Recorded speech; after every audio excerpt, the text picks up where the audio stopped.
How do you behave in the presence of evil? You behave according to Jesus Christ himself. And you got to read about him, understand him, to understand how he behaves. In the teaching and preaching that the pastors do on Sunday and Wednesday, what happened to me when I was out there in the world, and everybody knew I was one of the worst. I told him Paul said he was the worst. That's just because I wasn't born yet. and what happened is the men that got in my life, not just on Sunday, but during the week, they were living what the pastor was preaching and teaching. I got to not only hear the sermon, I got to see the sermon living. Okay. In the lives of the men during the week. That's it. Wow. That's it. Amen. That is Wow. Amen. We leave church and lock Jesus up in the church. See you next week or Wednesday. You on target, young brother. Amen. You should be able to see it. Yes, It's sir. a me. You said something, Doc, earlier. Listen. How close do you want somebody to watch? Amen. Yeah. Amen. Really, how close Mhm. do you want somebody to follow and watch? We're supposed to be an example. I'm no longer living for me. What's your own conviction? People talk about me and my suit all the time, but Right. this is my personal conviction. That's Don't right. take nothing away from you. Right. No, I got my own personal conviction. Ain't nothing wrong with however you want to come. I got my own personal conviction. Yeah. But there should be some convictions on Sunday morning when we come to in the presence of a holy God. Yeah. If he'll tell the women how they should dress. Yeah. Now, we don't teach that a lot either. You know, it says women should dress in modest apparel. Yep. You know why they say that? In Timothy, what happened was, they said that the women modest, the word in modest is a Greek word, it's cosmos. We get our word cosmetology, or order. The other word, apparel, is constellate. It means long flowing garment. Because the woman shouldn't show her beauty to anybody other than her husband. And it said, men, we are visually stimulated. Yeah. Every woman looks good. Okay, who she is, tall, short, every woman looks good to some men. Yeah. And while you watching some other woman, somebody looking at you. Take care of home, Doc. So when that sister gets them high heel shoes on, and the good-looking legs, and got the short dress here, cut all down here, you know, and walk around there, you know. But I tell Master Brother, that old deacon sitting on the front row, act like he didn't see it. He saw it. He can't do that with it, but he should have saw it. And what I teach the women, my wife does too. When you do that, short dress, back in the day we called them bumblebee buttons. When you do that, no woman should want a man to take his eyes off Jesus and put them on her. Amen. So when you do that, sister, you're in competition with Jesus. Oh, well, okay. On Sunday morning, because they're watching you rather than watching Jesus. Yes, sir. Are you telling us that our pastors above being confronted? No. No, let me tell you what I hear you saying. Sure. What I hear you saying is, no, we ain't gonna do that, even though he's out of order, even though Matthew chapter 18 doesn't exclude anybody from being confronted, Okay. brought out publicly. If they don't hear the two that come to him, and it goes on and on. That excludes Peter or Paul confronting Peter publicly. And I just, even biblically, saying, no, we ain't gonna say nothing is dangerous, because here's the struggle. The struggle is how many people are destroyed by this person's sin that's not being dealt with properly by the believers. That's the struggle. So for to say that we should avoid confrontation, I didn't say that. that's what I heard you Okay, say. well, let me- Let's not say let me explain. anything to him and let God Yeah. deal with him. No, It God will teaches deal with it. pacifism. Yeah. Now here's what I'm saying. Yeah. The Bible says when you want to confront somebody, you go no further. In Matthew, if they don't hear you, take 2 or 3 with you. Yes. Now you got to understand where you're going to come from in terms of helping. Because most of the time, if you take it to the church and the women are emotionally stimulated, they're going to vote against you. Now you're hurting the church. I've been in a lot of church fights. Yeah. Because where the pastor is there, most of the time they're going to follow him. And now you've lost your voice. Because they say you fighting the pastor. Even when he's wrong. He told our church he was going to divorce his wife and marry the deacon's daughter. And they voted to keep him. I can give you some more examples. Even with the layman. When back in Brother Cave's day, when the layman brought the deal against a preacher out there in New York, New Jersey, even though he had a case, a sexual predator case in West Virginia, when they brought it to the church, they voted to keep it, and then the President Jemison of the National Convention came over and removed him as an officer in the layman. You got to understand where you are. I told them don't fight because the church will look at us totally different. So it's a time to and a time to. Absolutely. Okay. Absolutely. Okay. Go to him personally. Yeah. And even the Bible says, if he don't hear you, take 2 or 3 with you. That's what you gain the brothers. That's what the Bible That's says. right. Yeah. That's right. Amen. Dr. But when Simmons, you go biblically. Yeah. what do you feel about evangelicals that's following like Trump? They know he wrong. Part of the same thing that Reverend Dale talking about. It's division. And we don't understand it. The people that following him, supporting him, are worse than he is. Amen. If he loses, his people still gonna be in. You only bring that up because Yeah. I just, throughout my time in ministry, especially pastors, give me brothers. You gotta love them as a way to neglect their responsibility of confronting with God's word, right? It's all passivism. We're teaching that Jesus said turn the other cheek. Yeah, he did say turn the other cheek, but he also jumped on people in temptation, right? And he did some other things, but a lot of times when we say grace, it can be taken as let it ride. It can be taken as let it ride while all this foolishness is going on in the house of God. Now, one thing I learned, I wore myself out my first 2 years pastoring, trying to put out every fire. You can't do that. Don't do it. Some things you gotta I learned it the hard way. Somebody told me that, but I didn't hear him, Pastor Lovey, right? I was hard-headed. But we're using that to not confront folks. We got pastors in church, not just pastors, but deacons in church. They just out here doing stuff. And people say, oh, we got to love them too and let God take care of it. And I get that, but when from Genesis to Revelation, then God uses people to deal with his people. God didn't use wicked nations to correct his people. Yes, sir. Let me ask you this. That's it. Yeah, but Yeah. here's the other part. Yeah. I was a police officer. When a police officer got a line, they had to go to where? The police department. Because the community couldn't do nothing with that. The police had to deal with it. Yeah. How come we expect the church to deal with a pastor out of line, and the pastors don't get together themselves? Glory. To come against that. Back in the day, our pastors would come together and address that pastor. That's right. Yeah, They are better equipped to address that pastor sir. than the church. Yes, sir. Sheep can't do much with a shepherd. Right. I confronted him. But other shepherds, Yeah. well, but not just you by yourself. How come we had a ministers union? How come the ministers union back in the day That's a good question. come together? Reverend Backus will tell you, you know Reverend Backus. Reverend Backus will tell you when he said he came first come to Kansas and pastor. He said this. I'm not saying something he don't say. He said he was a little out of control, and my pastor son called him in and said, "You representing us? You making us look bad? You're young here. We want you to stop this." He said, "I'm sitting there. This old man telling me what I need to do and ain't gonna do." He said, "I'm this old man telling me this stuff and do this." But he said he got to the house. They said, "What'd you do, Reverend Backus?" I did what that old man said. He wasn't gonna kill me.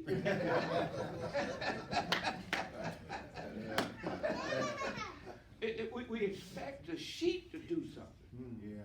that pastors are equipped to do. Right. We overlook it over here. It's like we talk about the church. How come the church ain't saying nothing? Well, we are the church. Right.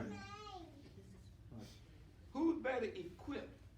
In fact, there's some men in the church. I talked to some men when they first came. When I first became president, I went to 2 brothers who was officers, but they were coming to the convention, and with their girlfriend, their wives was at home. I went to them personally. Each one of them. And they didn't want to put it. I said, no, we're not going to have that. You can't do that. You cannot lead and be a part of what we do. Can't do it. They got mad. Both of them did. One of them never came back. The other one did. Because he said, that's my private business. I said, it's so private, how come I know about it? But I had to confront it. Yes, sir. Personally. Yes. And stopped it. And he's the one told. In fact, the next year, Timothy came to me, who was getting married, and said, now, Brother President, I'm here, I'm getting married, but and we ain't staying together. I got a roommate, she got a roommate, so we ain't doing nothing. I said, oh, okay. Mm-hmm. But it got out, a reputation that you're going to confront it. Right. You got to confront it. Yes. Amen. Yes. And what's the best way, or who is the best person to confront it? Mm-hmm. Sometimes you can talk to somebody I can't talk to. Right. So I come to you and say, can you help this brother out? I go like the brother say, you know what? Hell not a bad word, it's a bad place. What the hell wrong with you? That's good. Yeah. Hey, I'm just talking from experience. We've been through some of everything. Yes, sir. Mm-hmm. Wow. Mm. Wow. But anybody needs some help. And we want to kill them rather than reclaim them. Yeah. Bible says to reclaim. Yes, sir. Amen. Restore. Any of us need some help every now and then. Yes, sir. Mm-hmm. But when he says restore, he says ye who are spiritual. Spiritual. That's right. Amen. Yes, sir. Amen. And you on target. If they are willing. Yeah. That's right. Yeah. Well, you got to stay there with them anyway. I had Pastor brothers tell me, man, I talked about it 6 months, about 2 or 3 months. I ain't talking no more. I said, well, how long did Jesus come to you? Wow. How long did he wait on you? Yeah. You want to stop, but he never stopped coming to you. Wow. And now we're going to be not patient with somebody. Yeah. Amen. Jesus is living in me. Yes. Yes, sir. He came to me so often, I kept turning him down. Yeah, man. I know y'all don't remember none of that stuff. Yes, sir. Oh, yes, I do. Yes, sir. Go ahead, brother. But it's also a thing where, like you said, when we would go to them biblically, but Right. a lot of times we go through them biblically and judge them with the Word of God, but we go in a spirit of condemnation Yeah. already. Yes. So to me, that's what is prevalent. I don't go there, and the other thing is, I'm not going there to redeem you. I'm going there to destroy you, and I'm going to use the Word to do it. And that's why we said that when you go biblically, you need to be who you are. Now, he ain't going to listen to that because everybody needs a Paul, somebody to go to. Everybody needs a Timothy, somebody bring it up behind you. Everybody needs a Barnabas, that's going to tell you the truth. Yeah. And that Barnabas is about restoration, is about reclaiming. He said, he who is spiritual. Yes, sir. Because the church is not a democracy. That's right. It's a theocracy. That's right. And if you're going to go as the church, when you present to the church, even at a business meeting, it should be a scriptural from the pastor and the deacon, or men that got together. It should be given to the church spiritually and biblically. And no, you shouldn't have no people come in giving their ideas. No, most of them ain't that spiritual. You don't want to hear some of that. No. We don't come together and what's your idea? No. Wow. The leadership Yes, sir. will give the spiritual vision and direction. There's one vision for any one ecclesia, one church, it's a lie. Comes from the Trinitarian oneness of the Godhead through the pastor. And what we do as servant leaders is envision the pastor's vision. Or his vision is our mission. Amen. We put ministries in place to help the total body realize the vision. Wow. Two heads, everything is a free. The deacon is not second in command in a Baptist, in a church, period. Ain't no such thing. Amen. Ain't no board, it's a ministry. Ministry, yes, That's sir. right. Amen. We got it totally out of whack today. But Pastor, I don't see it. Paul heard the man on Damascus Road. There were those that were with him, they didn't hear nothing. So, Right. But after Paul heard him, they said, the Lord had called us to go over in Macedonia. They didn't hear it. Paul heard it. And when he presented it, they said, The Lord has called us. Amen. Nobody has a vision for a church other than a pastor. And the biggest problem we have today, a whole lot of churches call them preachers, rather than waiting on Jesus to give them a pastor. All pastors preach, all preachers are not pastors. Amen. I've been called a pastor for everybody but Jesus. But I'm a pastor supporter. That's what he told me to do. Amen. Yes, sir. And my wife. We do it together. Amen. And I spoil her. Amen. But I'm in charge. But see, we forget something. When it says that you're the head, in the world, on the job, people follow you and do what you tell them because you give them a paycheck. In the church, they follow you not because they have to, but because they want to. Yes, sir. That's right.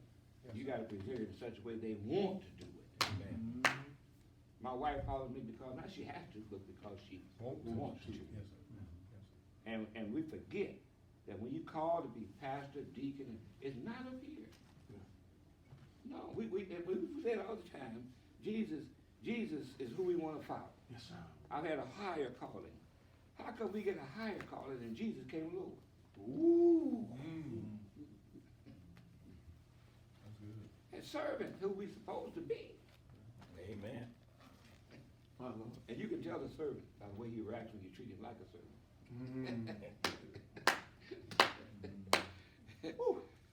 Amen.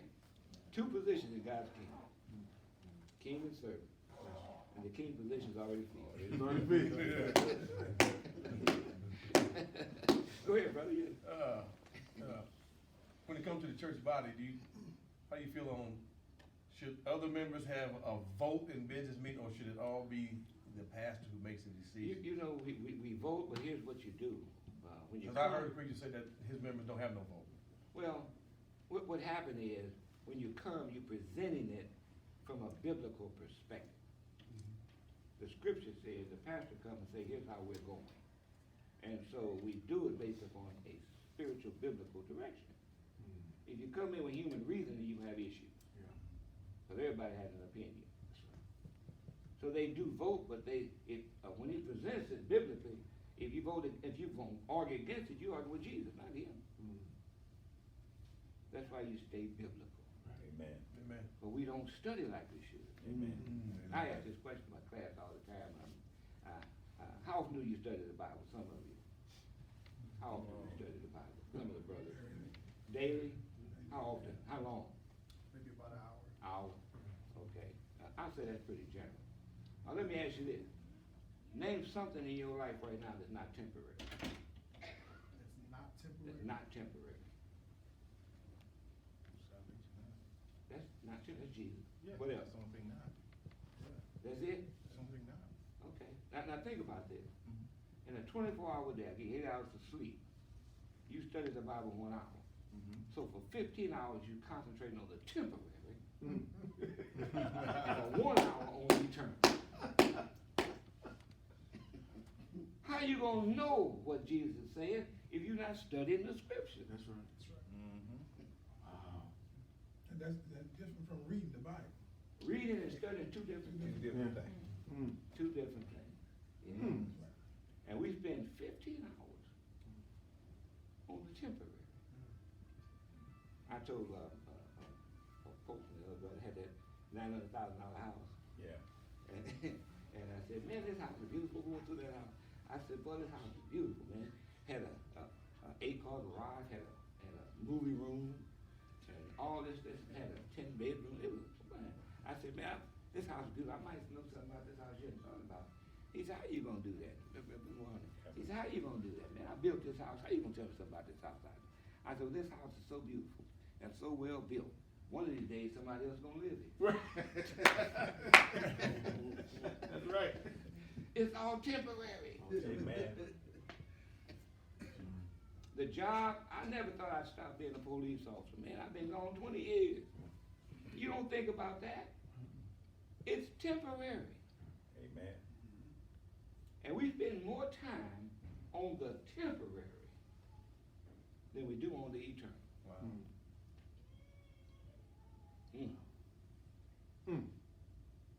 take our Bible with us, really. Who was it? Was that in Kings Shaphan and when he went to the king and said, I found the book of the law in the house of the Lord. Yes, sir. And the question was, how do you lose the book of the Lord in the house of the Lord? King Josiah, wasn't it? Yeah, Oh man, yeah, that's good. yeah, we're not doing scripture. If you want to hide something from a Negro, put it in a book.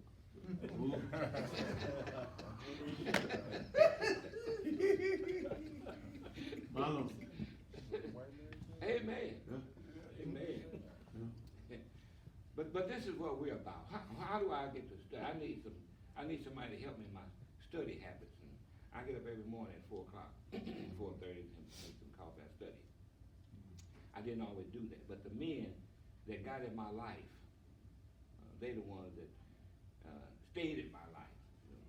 I was, they called me on Sunday. I've been in church all my life. You know, church just ain't been in me. But I was, they called me on Monday, Brother Caden did. Picked me up on Tuesday, prayer meeting on Wednesday, land meeting on Thursday. I wanted to be in church, but not that much. But they wouldn't leave me alone.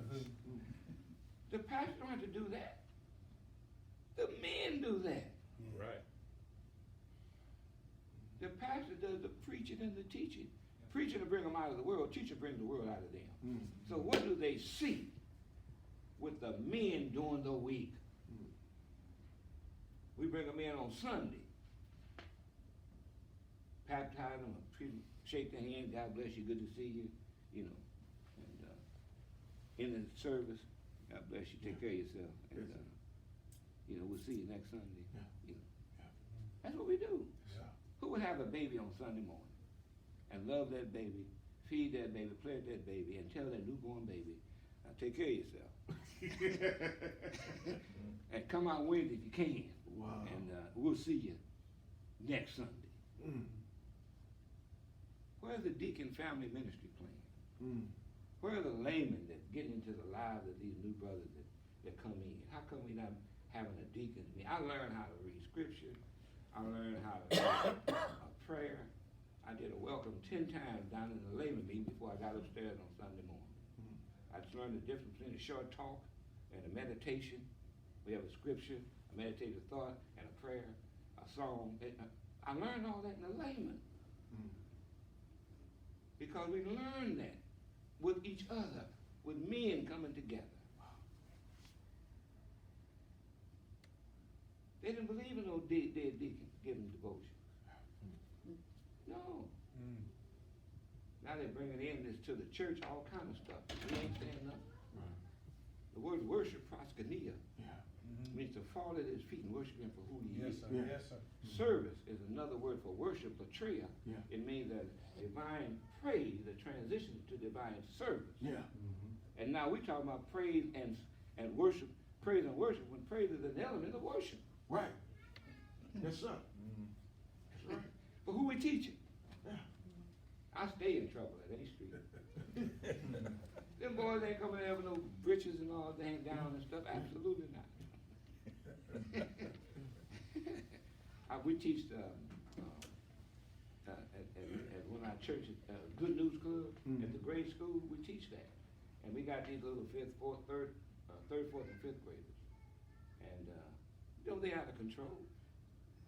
That one little fifth grader running around in the gym, and the teacher got him, told him to sit down. He sat down, he got running some more. I couldn't got him. I said, look here, man, sit down, Mark, sit down. He sit down. Next thing I know, about 5 minutes, he's running around. I went and grabbed him by his little neck. And I said, come on with me, Lamar. I said, I'm smiling at him. I said, you sit your little butt down. If you don't sit your little butt down, I'm going to take you out and wear your little butt out and squeeze the neck. I said, you hear me? He said, yeah. I said, yes, sir. He said, yes, sir. I sit him down there. He didn't move the rest of the time. And the teachers come to me and told me, we got a couple more we want you to talk to. Because they can't touch him. Amen. Amen. Wow. But in our Good News Club, oh no, we got discipline. Because a man's voice is different. Yes. Amen. That's right. They should hear a man's voice. Yes, sir. Our women doing all they can do, and they do the best they can do. They ain't taking nothing away from us. We giving it to them. Wow. Yep, Ooh. yep, We wonder why the world's out of control. yep. I told you last time, Dr. Julia Hill, you know, she said that the teacher's scared of the principal scared of the superintendent scared of the school board scared of the parents scared of the kids, and the kids ain't scared of nobody. Where is a man's voice? Yes, that's what's missing, yeah. Yeah, women teach them in school, women teach them in Sunday school, Yeah. in church, Yeah. women are the only one in the house teaching them, Yeah. and wonder why they wear earrings and carry purse. I see why I stay in trouble. Yes, it's good. Wow. Well, anyway, any more questions? Yeah, we can talk. Wow. That's good. We need some strong men. Yes, Yeah. sir. I say it everywhere I go, I'll say it tomorrow. Mm. Every woman, how strong and smart she is, would rather have a strong man to lean on than a weak Negro to walk on. Woo! Amen. You're right. Amen. Yes, sir. Oh, you can go ahead and say amen, since I just see you. You got one.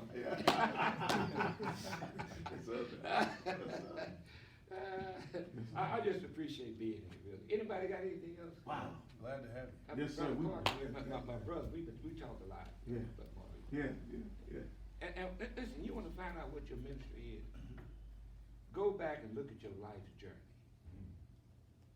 and what you come through, what the Lord meant for your destruction, whether it was prison or whether it was out in the street. I was a street brother, whether drugs, alcohol. The best prison of street witnesses we got is Brother Alfred White. Amen. Yeah, Sure yeah. enough. Spent 11, 12 years in prison. Yes, sir. At the time, he was a crook, I was a cop. And I chased him all over the city. I said, well, but in the Lord, can you be a cop and chase a crook? And he go to prison 10 or 12 years, get out of prison, become a pastor. And I was chasing him, then now I'm following him. Wow. What else would it be? Amen. But your life journey, what you've been through, Yes, sir. look at your life journey and what the devil meant for your destruction. The Lord brings you through it and Yes, sir. strengthens you for ministry. Yeah. Amen. And now you go back to people that's going through what you've already been through. And you can go tell them how to get out. Yes, sir. That's it. And you ain't got to go looking for them. The Lord gonna place them in your life's journey. Yes, he will. Oh yeah.